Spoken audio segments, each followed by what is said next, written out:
in the fall of 2013 when Goma, the city on the Rwanda-Congo border, was overrun by this rebel group M23. And this guy distilled in like sort of 15 minutes a rant that I'd heard 100 versions of 100 different times in Congo over the years. And it was very striking to me because it's always this idea of we have to take charge of our own fate if only they would let us. And that there's always le main derrière, the hand behind. You know, who is it who's messing with us like this? And his idea was, look, we're intelligent people. I mean, what was great about his rant is that he said it so well. He said, look, we're extremely intelligent people. You go around this country, it's full of great human potential. And look at these idiots who are running us, these morons, these political homosexuals. I hear fantastic phrases of like, you know, extraordinary bizarreness. I never got to the bottom of that phrase, but to him that was like, you know, freaks of nature maybe is what he was trying to say. I don't know what he was trying to say, but to him it was like, they're that bad. And you keep supporting them. Whoever becomes president, you fall in with him, you prop him up, you tell us we're supposed to deal with it, you know, and he was right in my face, you know, like I was the West. You get that. You, Monsieur Droit de l'Homme, you, Mr. Human Rights, you come here, you tell us what to do, you know, and you say, well, this seems really counterproductive, honestly. I mean, it's not that the West hasn't had an unbelievably bad record there, but the point was that he should be blaming his own leadership. I mean, there was a terrible collapse of leadership there. It's a collapsed place in many ways. And it kind of perfectly balanced both what's despairing there and what's screwed up by outside. I don't know what makes sense for Congo, but I am struck that when you come back into Rwanda, the discourse is very different. The discourse is kind of like, it's up to us. You know, if we listened to you, if we left it up to you, we'd be dead. You told us this place was destroyed. You told us this was a non-viable economy. You told us that, you know, we were Hutus and Tutsis in this way.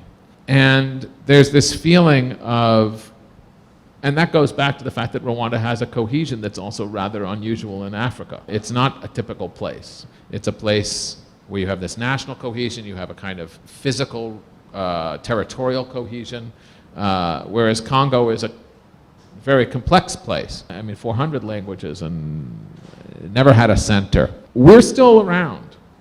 We still have interests. We still dabble.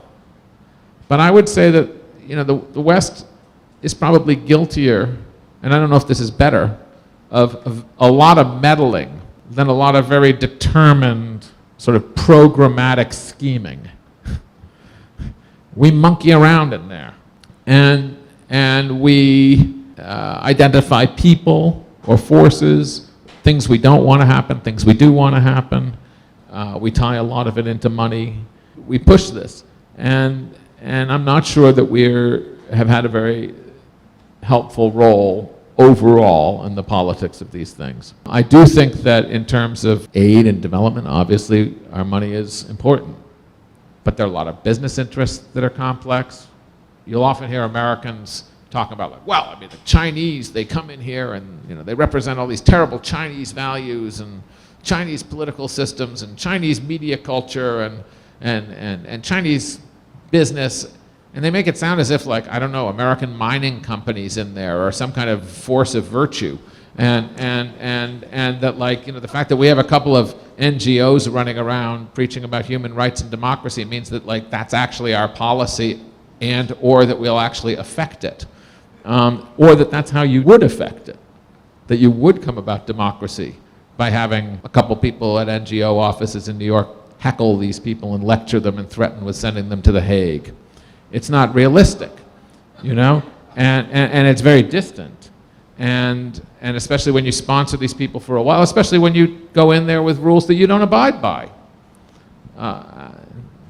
For a side rant, since you mentioned Sudan and others, I mean, you know, we have this American policy now of telling, you know, we telling the Congolese to send people to the ICC and telling this one and that one to a court that we don't submit to. That's called Jim Crow. That's what it's called. When you don't submit to a law that you demand other people to have, at least don't call it justice. Just don't. And don't tell it to yourself that you believe in international justice if you believe in the ICC, because what you believe in is the law crookedly applied by people who will not submit to it and insist that weaker people submit to it arbitrarily here and there when we pick one off. And that's not right. And if that's sort of like supposed to be us elevating them to our great international standards, it seems to me a really bad lesson. So we're around, but not in a very wholesome way.